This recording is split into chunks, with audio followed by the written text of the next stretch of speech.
94.3 my FM पर मैं हूं मोना आपके साथ। 63 years old a young lady जो अमेजिंग योगा सिखाती है। पूरा जीवन इनका योगा को समर्पित है। डेडिकेशन, पैशन, इन्हीं से आई फील कि हम लोगों ने सीखना चाहिए। आज टीचर्स डे का मौका बड़ा खास हो रहा है इनके साथ। नीना जी विद मी। मेरा नाम नीना है और आई एम 63 ओल्ड। 28 इयर्स से मुझे बैक का प्रॉब्लम रहा और सर्वाइकल का, जिसको ठीक करने के लिए ये मेरी एक नई यात्रा शुरू हुई योग की। ये जानना चाहूंगी आपसे कि आपने आयंगर योगा ही क्यों चुना? मुझे प्रॉब्लम थी तो मैंने हर रोज वॉक करना सोचा कि वॉक से मेरा कुछ ठीक होगा, इस फील गुड, है ना।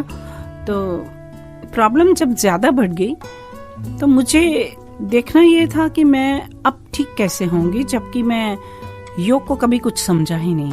क्योंकि यंग थे तो लगता था योग तो उन लोगों के लिए जिनसे कुछ नहीं होता। तो ये बिल्कुल उल्टा हो गया, मेरी सारी स्टोरी चेंज हो गई। आयंगर जब मेरे सामने आया, क्योंकि मेरे को बहुत प्रॉब्लम थी, आई फाइंड, और मेरे सामने आयंगर आया, मुझे उससे एक ऐसी वाइब्स आई कि यही मेरे लिए रास्ता है और यही मेरी प्रॉब्लम्स को ठीक होगा और यहीं से होगा। बस वो जब से मेरे लाइफ में आयंगर योगा आया, आयंगर योगा ने तो मुझे भी पकड़ लिया और मैंने आयंगर योगा को पकड़ लिया। ठीक तो मैं हो ही गई, दोबारा पीछे मुड़ के नहीं देखा। ये ईश्वर ने मेरा साथ दिया। मैं ये कहूंगी कि ईश्वर ने ही मेरा साथ दिया कि मुझे कभी पीछे मुड़ने का मौका ही नहीं दिया और मैं आगे बढ़ती चली गई। और कभी नहीं सोचा कि कभी टीचर बनने का कोई ड्रीम नहीं था, कभी भी नहीं, क्योंकि मैं एक बिजनेस फैमिली से बिलोंग करती थी और ऐसी कभी ना तो कभी ऐसी जरूरत लगी ना कोई ऐसा पैशन लगा। बस सीखने का पैशन जरूर था जो सीखते चले गए। और डे 1 से ही मेरे बेटे ने साथ में ज्वाइन किया, ये देखते हुए कि मदर बेटर हो रही हैं तो उन्होंने भी साथ में शुरू कर दिया। तो उसकी और मेरी जर्नी एक साथ स्टार्ट हुई। करते चले गए और एक दिन ऐसा आया कि हमें इंटरनेशनल सर्टिफाइड से संबोधित हो गए। वो आयंगर जो सर्टिफिकेशन है is not easy to gate.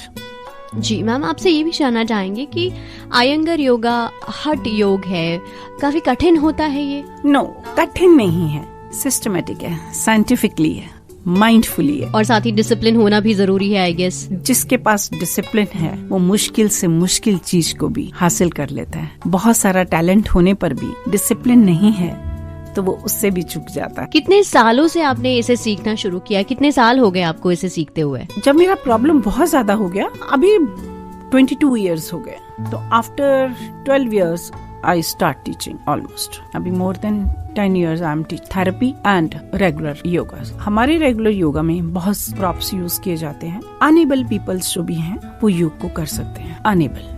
अच्छा, उन्हें क्या बताएंगे जिसने कभी किया ही नहीं? जिसने कभी भी नहीं किया। हमारे पास 60 साल के उम्र के लोग भी आते हैं, लेकिन हमने डिवाइड किया हुआ है कि 60 साल के लोग किस तरह से करेंगे और यंग लोग कैसे करेंगे, और जिनको फिजिकली प्रॉब्लम है वो क्या करेंगे। उसके लिए हम थेरेपी देते हैं। It's a special kind of therapy, customised to the problem, according to the problem. और हर मुश्किल से मुश्किल चीज भी आसान हो जाती है। कोई भी प्रॉब्लम हो, स्लिप डिस्क हो, सर्वाइकल हो, लंग्स का इश्यू हो, एस्थमा हो, फ्रोजन शोल्डर हो, कुछ भी हो, वो सब ठीक होता है। It's very much blessed Indian people. Ma'am, ये तो बात बिल्कुल हम समझ सकते हैं कि जितने भी बड़े लोग हैं वो डेफिनेटली वहाँ आते हैं, लेकिन अगर हम यंग जनरेशन की बात करें तो आजकल वो योगा से ज्यादा जिम जाने में ज्यादा प्रेफर करते हैं। तो इन्हें किस तरीके से आप योग के बारे में बताएंगे?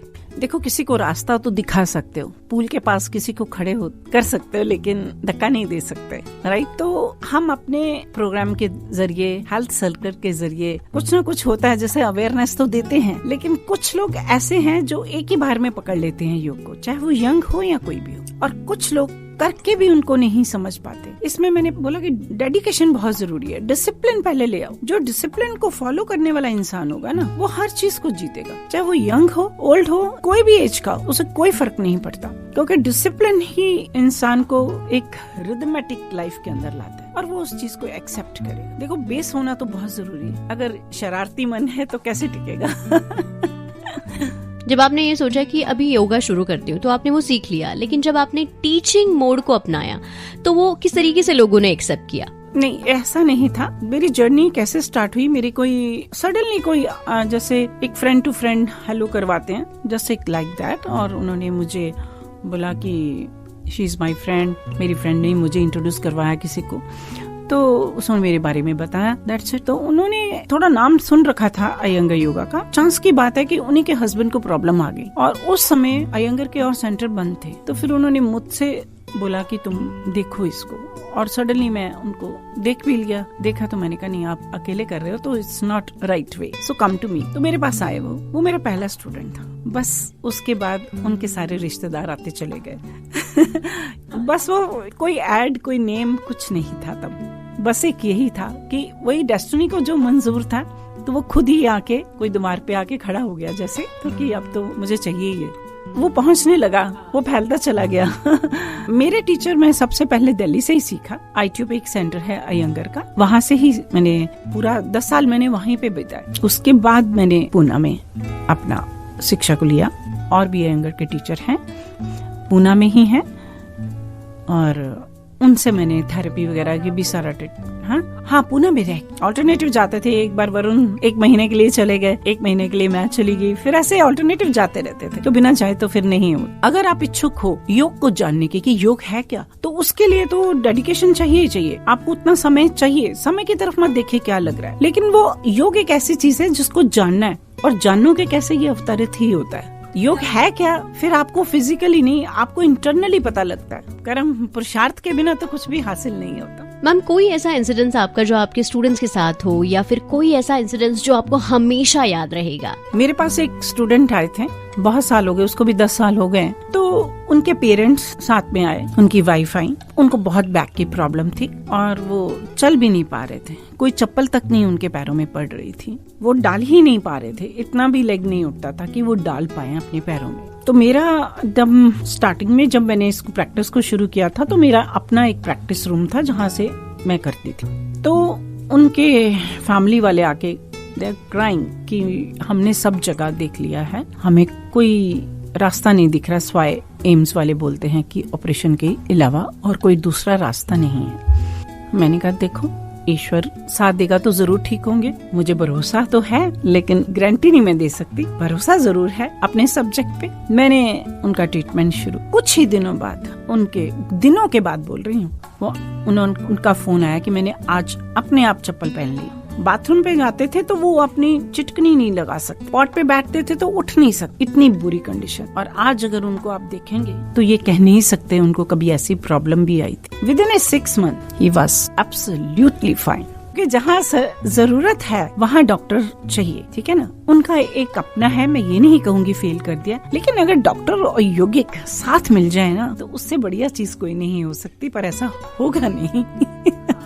मैम, योगा के अलग अलग मंत्र भी होते हैं, तो आपका कोई फेवरेट मंत्र या फिर पोज या फिर आपका फेवरेट कोट जो आप लोगों के साथ शेयर करना चाहें? आसन तो मेरे देखो मेरे लिए सारे ही पूजनीय है, क्योंकि मेरे ही अंदर से निकले हैं, और मेरा शरीर अंदर से देखूं तो वो जब योग है, आसन है, आसन मेरे एक मूर्ति है मेरे लिए, और मेरा हृदय मंदिर। तो मैं यही कहूंगी कि मेरे लिए सभी पूजनीय हैं, और मैं बिना किसी नेगेटिविटी के, गलत सोच के, और मेरा ये रहता है कि मैं अपना सब कुछ सामने वाले को दे दूं ताकि उससे अपना बेनिफिट ले सके। पहले मुझे लगा कि आप सिर्फ गाते हैं, बट आप लिखते भी हैं। मैंने एक गीत लिखा था जो आपको मैं इस फर्स्ट फ्लोर लाइन गा के सुनाऊं। आत्मा आनंदित कर दे, आत्मा आनंदित कर दे, योग वो तप है, योग वो तप है। मैम, आपका उनके लिए क्या सजेशन रहेगा जो योगा सिखाना चाहते हैं? देखो, जब वो करते हैं उन्हें कोई टारगेट नहीं रखना चाहिए कि हमेशा बैरियर बनते हैं, टारगेट हमेशा बैरियर बनते हैं।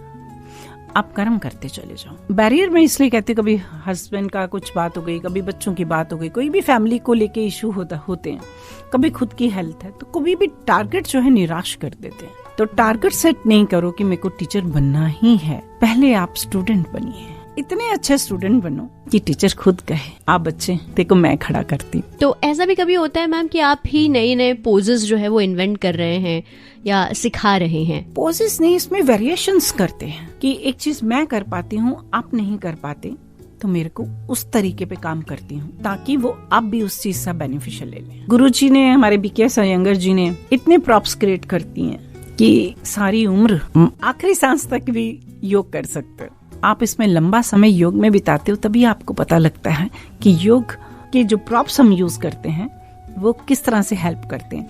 पहले हम सिर्फ स्पोर्ट्स के लिए लेते कि एक स्पोर्ट दे दी, फिर उसी चीज को एक अलग नजरिए से देखते हैं, बस उसके नजरिए बदलते चले जाते हैं, चीज तो वही रहती। तो आयंगर योगा में कोई मेडिटेशन वाला भी रोल है मैम? जैसे ही आपका प्रैक्टिस शुरू हो जाता है, आपका माइंड इन्वॉल्व होने लगता है, यानी कि आपका मन लगने लगता है, तो आपको खुद लगने लगेगा कि मेरी मेडिटेशन तो इसी में हो जाती। आपको ऐसी फीलिंग आएगी कि आपको लगेगा कि इतना कंसंट्रेशन होता है, अपने आप हो जाता है कि माइंड कहीं जाता ही नहीं। तो मेडिटेशन का मतलब क्या है कि माइंड कहीं नहीं जाए, विचार कहीं नहीं आए, जो आ भी रहा है तो उसको भी कहते भी तू क्यों आ रहा है, तुम तो बाहर चलो।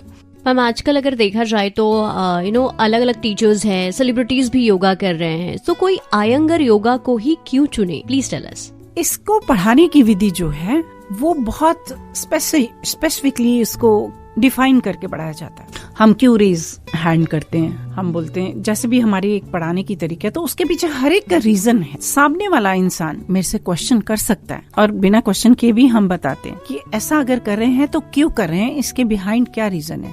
किसी और योगा में ऐसा नहीं। और बॉडी का अलाइनमेंट, मेजर जो प्रॉब्लम्स, ऑर्थो की जितनी प्रॉब्लम्स आती हैं वो बॉडी अलाइनमेंट की वजह से आती है। वो अपनी बॉडी के ही बारे में अवेयर नहीं होता, पता भी नहीं होता, ना पेरेंट्स होते हैं, ना वो खुद होते हैं, ना सामने देखने वाले अवेयर कर पाते हैं, लेकिन वो होता वही। अगर आप ठीक ठाक हो तो आपको ग्रुप योगा कीजिए। अगर आपको इश्यू है हेल्थ का, माइनर हो मेजर हो, आपको फिर कंसल्ट करके मुझसे मैं डिसाइड करती हूँ कि हाँ आप सेमी थेरेपी में जाएंगे या फुल थेरेपी में जाएंगे। अगर माइनर इश्यू है तो हम सेमी थेरेपी में उसको उस ग्रुप में डालते हैं, और अगर मेजर प्रॉब्लम है तो फिर हम उसको 1-to-1 थेरेपी देते हैं। मैम योगा में जो है वो कुछ चैंट करते हैं, तो कुछ जो आप हमारे साथ शेयर करना चाहें। This is a prayer. हाँ, yes, this is a prayer for the Patanjali. या योगेन चित्तस्य पदेन वाचाम मलम शरीरस्य च वैद्यकेन। योगेन तस्य पदेन वाचाम मलहं शरीरस्य च वैद्यकेन। योपाकरोतं प्रवरं मुनीनां पतञ्जलिं प्राञ्जलिरानतोऽस्मि।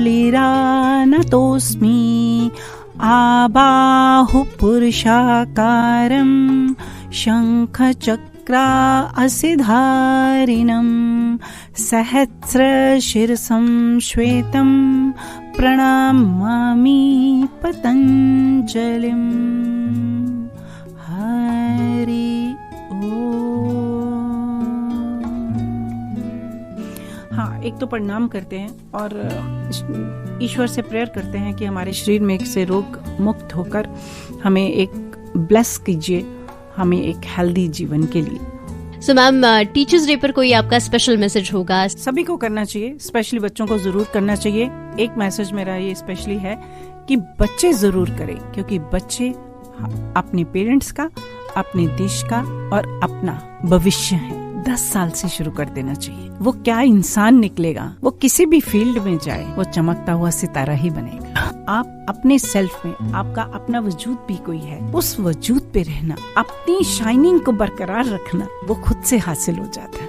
आप डॉक्टर बनो, इंजीनियर बनो, कुछ भी बनो, लेकिन नंबर 1 बनोगे। असमय योगा स्टूडेंट्स के लिए अगर आपका कोई मैसेज होगा? असमय योगा स्टूडेंट्स के लिए मेरा एक मैसेज ये है कि वो हर रोज मेहनत करें, हर रोज प्रैक्टिस करें, नियम अनुसार सेंटर में आए, चाहे घर में करें, और सरेंडर होके करें। जब तक सरेंडर नहीं होंगे तब तक योग हासिल नहीं होता, और फिर एक दिन योग आपको चुन लेता है। अभी आप चुन रहे हैं, फिर योग भी चुनता है कि आपने कितनी ईमानदारी के साथ योग किया है। फिर योग टीचर बन जाता है खुद से, तभी एक्सेप्ट करते हैं। अगर आप नहीं कर पाते हो तो इट मीन्स कहीं करने में कमी रह गई, तो वो कमी ना रहे बस। We are feeling so blessed कि टीचर्स डे के मौके पर आज हम आपके साथ कनेक्ट कर पाए। Happy teachers day and 94.3 my FM की तरफ से ढेर सारी best wishes. Thank you so much ma'am.